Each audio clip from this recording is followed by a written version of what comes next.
this next story is not appropriate for children. It has to be a parent's worst nightmare. Your kids live nearly 5,000 miles away, and experts are telling you they're being sexually and physically abused, but you can't do anything about it. The I-Team's Matt Norton is investigating how this actually happened to an Air Force staff sergeant based at Elmendorf. Matt.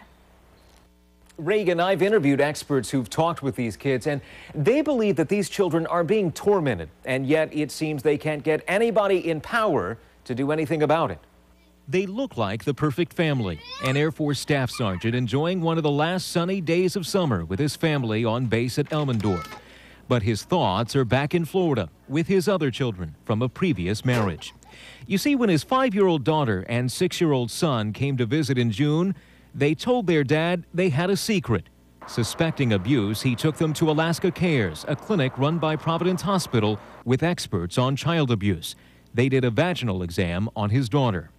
And she started talking really dirty on the table. Oh, I love that. Keep doing that. That feels good. Things like that. And it was concerning to everybody there. Justin's daughter was showing knowledge about sex that a 5-year-old just shouldn't have. But what exactly happened in Florida? She wouldn't say. Elmendorf Family Advocacy's Chris Marsh witnessed the exam and interviews with the kids. It was clear to most of us that the children had probably been coached not to say things. Their answers were pretty typical of that kind of thing. Justin then took his daughter and son to Anchorage therapist Al Levy. With all the games and toys in his office, you can see why kids relate to him. But those secrets were hard to unlock. For kids to talk about sensitive, painful stuff, it brings up the feelings, and they don't want to feel that stuff. So why should they talk about it? Levy likes to look at kids' drawings to see what's going on inside their minds. According to a report Levy wrote, which Justin gave to the I-Team, the little girl's artwork was disturbing. There were no happy faces of family members like you'd see many kids scribbling. Levy says she draws random splotches of color. This is the work of a child who indeed has a deep secret to keep and is going so far as to keep it out of her drawings. And what about Justin's little boy? His father claims these pictures show bruises from possible physical abuse. The little boy told his therapist that in Florida, he's kicked in his private parts and has seen his mother thrown into a wall. Physical abuse his sister corroborated in separate therapy sessions. With this evidence, Justin went to court here in Anchorage trying to get a judge to allow him to keep the kids. All the organizations that take care of kids here were trying very, very hard to keep the kids here. And the judge couldn't see a way around the jurisdiction issue. And I'm not trying to knock the judge. It was very apparent by his face that he was disgusted by the issue. He also sounds pretty disgusted with the judge in the Florida case as well. CBS 11 News has obtained exclusive audio from inside the courthouse where the Alaska judge, Craig Stowers, met via speakerphone with the Florida judge, Kevin Carey. Now listen to the Florida judge basically shooting down one of Justin's lawyers as he tries to suggest that Florida investigators just aren't doing their job. And I believe that, frankly, Mr. Hayes, that you've tried to do an end run around Florida courts by what you're doing.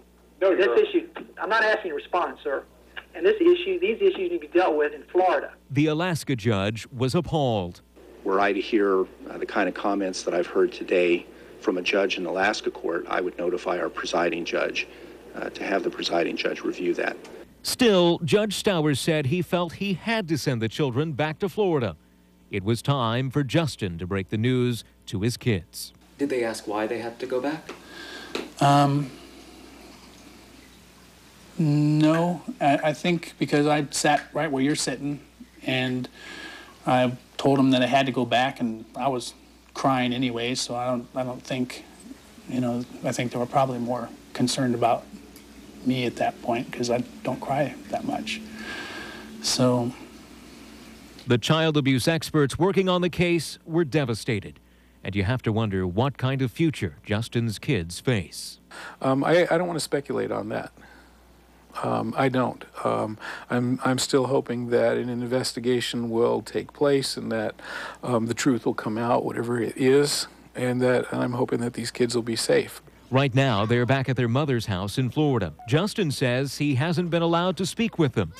So much for the carefree days of summer.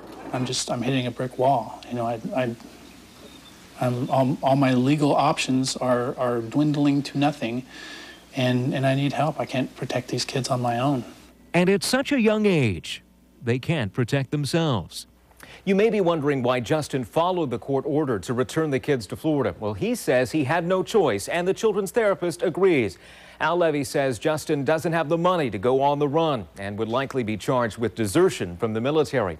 Meanwhile, an attorney for Justin's ex-wife accuses Justin of coaching the kids to make all this up and says they welcome an investigation down in Florida. Reagan? Very, very disturbing. Thank you so much, Matt. Well, one of Anchorage's